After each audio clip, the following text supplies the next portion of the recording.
Hello everyone, welcome to Malleus Gaming. I'm your host Malleus, and today we're going to be taking a look at the new Empire units from Thrones of Decay in Total War Warhammer 3. I'll be covering their stats, roles, and general tactics that can be used with them. I won't be covering the new legendary characters of Elspeth von Draken and Theodor Bruckner, or the Amethyst units here, as they deserve a video all for their own. However, the units discussed here can be used within any Empire army and will certainly add some extra fun to your campaigns. Now if that all sounds good to you, don't forget to like, subscribe, and leave a comment down below to help out the channel. And so, men of the Empire, war calls! Will you answer? The Master Engineer is primarily a support lord you can bring to lead your armies. His melee stats aren't anything to really write home about, but he does have a fairly nice ranged attack with his grenade launcher, with a range of 115 and missile strength of 255. That's not what you're bringing the Professor here for, though. The Master Engineer has a series of unique skills through which you can apply some significant buffs to your ranged units, and once leveled enough, can be mounted in a steam tank to really provide some heavy firepower. Additionally, his Endless Tinkerer skill will increase your research rate and decrease artillery unit recruitment times, which is a nice little bonus. His two unique skill lines are mutually exclusive. You will have to decide which is best for you. The first line is the Cartography Innovations line, which primarily provides campaign and army buffs, such as increased campaign movement range and line of sight, better ammo replenishment for your units, upkeep reduction and increased casualty replenishment for artillery and war machines, an active augment to improve surrounding units reloading, and a passive augment that increases the range of all your ballistic units. If you go with this skill route, you're going to want to keep him in your back lines, so you can apply his active augment to your artillery and replenish their ammo. The second line is the Pigeon Bomb line. Gotta love that. It is focused on improving the Master Engineer's personal damage and survivability.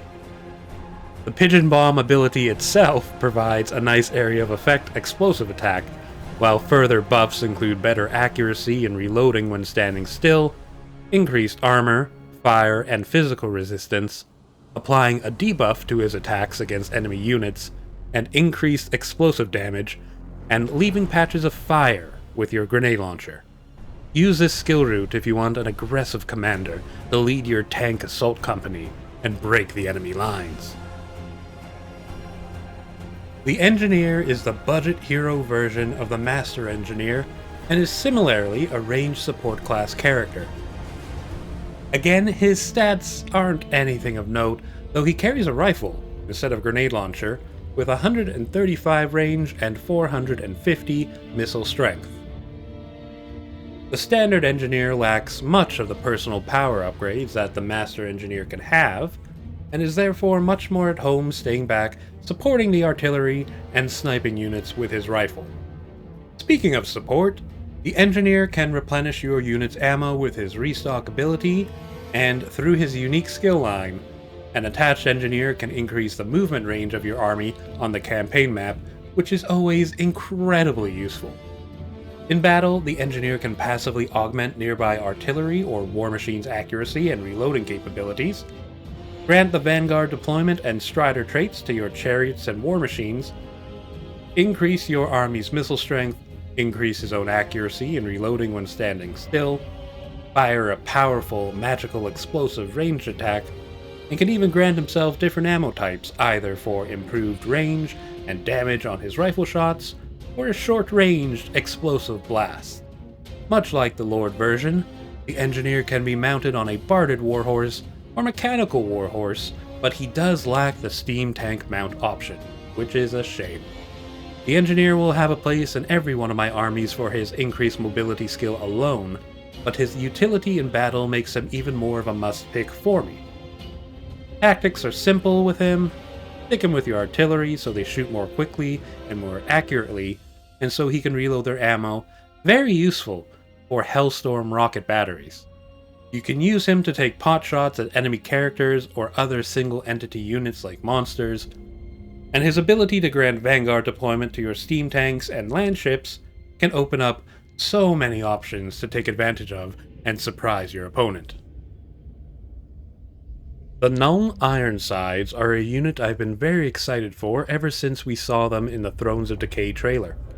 They are heavily armored gunpowder missile troops with accurate, high damage rifles, and can be recruited from a Tier 3 marksman building. Their stats are rather deceptive, as they have a decent armor value of 60, melee attack of 32, and melee defense of 26. This may lead you to think they can perform as a ranged frontline, but in order to do that effectively, they're going to need a lot of upgrades and experience, and even then, they won't hold up against any melee unit worth its salt. Their range stats do not disappoint, however, as they have 145 range and 31 armor-piercing missile strength. They are innately quite accurate and can improve this further with their Black Powder Discipline trait, which increases their accuracy and reloading provided they stand still for long enough. Something of note is that they have significantly less models per unit than handgunners. I play at large unit size generally, and they've got 45 models, significantly less than that of the lower tier handgunners. I've seen some questions about how they compare to handgunners, with some arguing that while handgunners have worse stats, they may still be a better pick due to the larger amount of models and therefore shots they can throw down range. I did some quick testing, nothing super extensive, but I have found that the Ironsides significantly outperform the handgunners. I tested 5 units of each, standing in a line and just letting them fire, versus 5 units of Nurgle Chaos Warriors with great weapons, and again versus 5 units of Nurgle Marauders with shields. The handgunners were able to fire 4 volleys and caused 72 casualties before being routed by the Chaos Warriors, and against the Marauders, they were able to fire 3 volleys and caused 64 casualties before being routed. The Ironsides, on the other hand, were able to fire much faster and much more accurately. They fired 6 volleys, causing 196 casualties against the Chaos Warriors. They still routed in close combat, but lasted significantly longer than the handgunners did. Against the Marauders, they were also able to fire 6 volleys, the last one just before the Marauders charged in, causing 424 casualties. The Ironsides were then able to break the surviving Marauders in close combat. Thanks to their superior stats and Black Powder Discipline, Ironsides are a much better pick over handgunners despite their smaller unit size. They'll perform incredibly well in any Empire gunline, though I do caution against using them as a front line. If you set up a checkerboard, or other formation like a tercio, make sure you have some actual frontline melee troops to guard the Ironsides, so they can shred the enemy's troops at range. Should the enemy break through, however, the Ironsides' armor and melee stats may let them hold off or defeat a weakened enemy unit. Hochland long rifles are another ranged unit that I've been looking forward to using. It's almost like I have some kind of special interest in gunpowder units. Unlike the Ironsides, the long rifles have a fairly poor stat line and even less models, being only 24 strong. However, where they shine is in their impressive ranged firepower. They have an absolutely wonderful range of 260, outranging even Ushabti with great bows, and an armor-piercing missile strength of 34. They're also, from what I've seen, even more accurate than the Ironsides. Given that they're snipers, that makes sense. Speaking of snipers, they have the sniper trait, which lets them remain hidden while firing. They can't hide in the open though, so the key thing to do with them is try to get them set up under some tree cover, so they're hidden from the enemy, but able to shoot from far away. The enemy will literally not know what's hitting them. Alternatively, you can use their long range to set them up in other more open, if still advantageous positions. As long as you can protect them, they will absolutely devastate the enemy. I performed the same tests with them as I did with the handgunners and Ironsides. Against the Chaos Warriors, they were able to get 7 volleys off and caused 352 casualties, actually routing them and winning unlike the other 2 units. Against the Marauders, it was a similar situation. They got 6 volleys off and caused 438 casualties, also securing a victory. They won't stand up against anything actually attacking them, but if damage is what you're after, then these units are definitely the ones you want to use. The Knights of the Black Rose open up some new tactical options for the Empire, as they are a fast-moving, decently hard-hitting, highly defensive cavalry unit.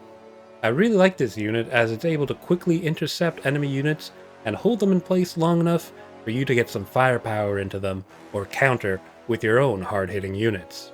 The Knights of the Black Rose have a decent offensive profile with 36 melee attack, 40 weapon strength with an anti-infantry bonus, and an alright charge bonus of 34. Their defensive stats really shine through though, and are what cement them as a melee cavalry unit, rather than a shock cavalry. With an armor value of 120, bronze shields, a whopping 50 melee defense, and immune to psychology, you want to send these fast roadblocks crashing into the enemy lines and holding them in place. Unlike a lot of anvil units, the Knights of the Black Rose will still be able to do impressive damage against infantry units, quickly chewing up chaff units, and trading well with more elite melee infantry. Knights of the Black Rose can lead to some interesting new army builds, particularly if you want to focus on cavalry. They serve a similar role to Bretonia's Grail Guardians, and can work as a highly mobile anvil. You can use the extremely high shock damage of the Knights of the Blazing Sun to hammer into the enemy, or the more balanced Reiksguard, who sit between the Black Rose and Blazing Sun Knights in offensive and defensive capabilities. Throw in some Demigryph Knights with halberds to tackle any large monsters or other cavalry, and some Outriders for skirmishing firepower, and you've got yourself a nicely balanced cavalry army that can take on a huge variety of foes. At long last, we can have ship battles in Total War Warhammer. They won't be on the ocean, mind you, but it's pretty close. The land ship is an interesting unit, a heavily armed and armored war machine bearing a front-mounted cannon and riflemen on deck to provide supporting fire. It's got an armor value of 90, low melee stats with an attack of 24 and a defense of 18. It does, however, have a very high weapon strength of 181 with armor piercing and an anti-infantry bonus, along with a huge charge bonus of 80. This plays into its full power ability, which dramatically increases its speed and mass, at a cost of turns being much more difficult. It does, however, have a very strong ranged attack, with a range of 340 and a missile strength of 304 with armor piercing. From what I can tell, the landship is essentially a weaker steam tank, and I suppose this is reflected in that it's available at Tier 4 forges as compared to Tier 5 for the steam tank. It does have 2 niche abilities over its more powerful cousin, however. With its full power ability, it can double its speed, letting it quickly maneuver into position or punch through enemy lines. Also, the riflemen mounted on board provide extra point defense firepower, making it more useful against mobs of infantry surrounding it, though they don't seem to be able to shoot directly behind the landship. You could use it to punch through the enemy front line, and then attack any weaker backline units like missiles or artillery, all the while with the crewmen firing into anything nearby.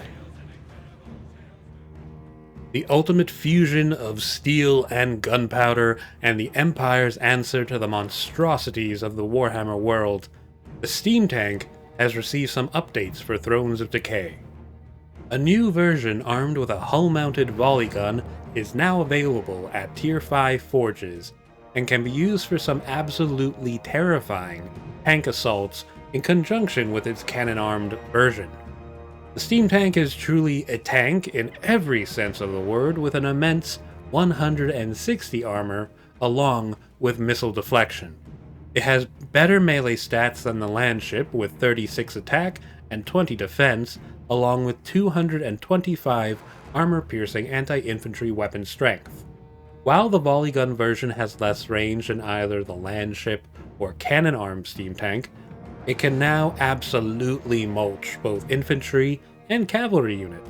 Since it can now fire on the move, the steam tank can advance against an enemy battle line, resisting most of the range firepower while pulping the foe with its volley gun before charging in and hopefully terror routing the enemy. I would definitely make a tank battalion of volley gun and cannon armed tanks along with some war wagons before blitzkrieging across the old world. Thank you all for watching. I hope you enjoyed the video.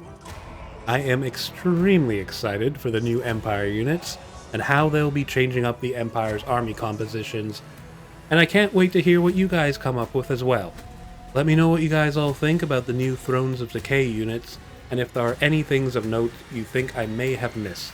I can't wait to get some more hands-on experience and develop some new tactics, and if you'd like to as well, don't forget to like, subscribe, comment, and turn on your notifications to help out the channel within the warp-touched tides of YouTube.